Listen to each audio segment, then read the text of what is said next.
Cara beli saham bagi pemula, jangan lupa memantau pasar. Investasi saham menjadi salah satu investasi jangka panjang yang menguntungkan.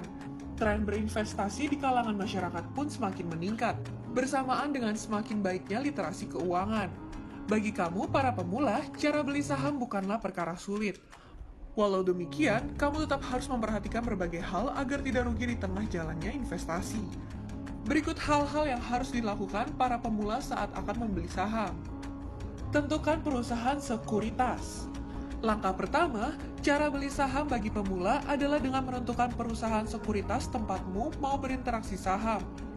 Perusahaan sekuritas merupakan perantara jual beli saham dan proses pembukaan rekening pada Bursa Efek Indonesia.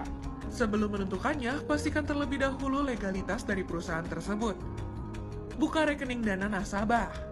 Rekening dana nasabah atau RDN merupakan rekening yang dimiliki oleh para investor untuk melakukan transaksi jual beli di pasar modal.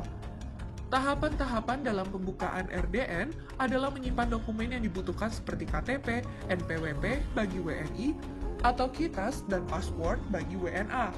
Kemudian, siapkan juga fotokopi bagian depan buku tabungan yang kamu miliki disertai 2 lembar materai. Selanjutnya, pilih sekuritas tempat kamu akan membuat rekening tersebut.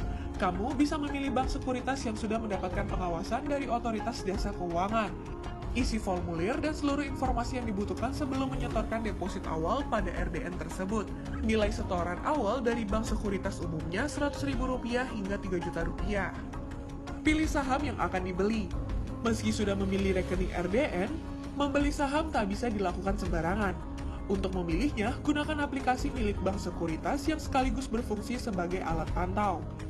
Namun, sebelum kamu memutuskan membeli saham, baca dengan teliti laporan keuangan dan kinerja perusahaan yang sahamnya ingin kamu beli. Kini, kamu juga bisa membeli saham dengan aplikasi daring seperti Ajaib, Beyonce, atau Bibit. Pantau pergerakan pasar. Setelah memutuskan untuk membeli saham pertama, bukan berarti pekerjaan rumah selesai. Seorang investor tetap wajib memantau pergerakan pasar. Kamu bisa menggunakan media sosial atau situs berita yang mengulas harga saham untuk mengetahui pergerakan saham kamu.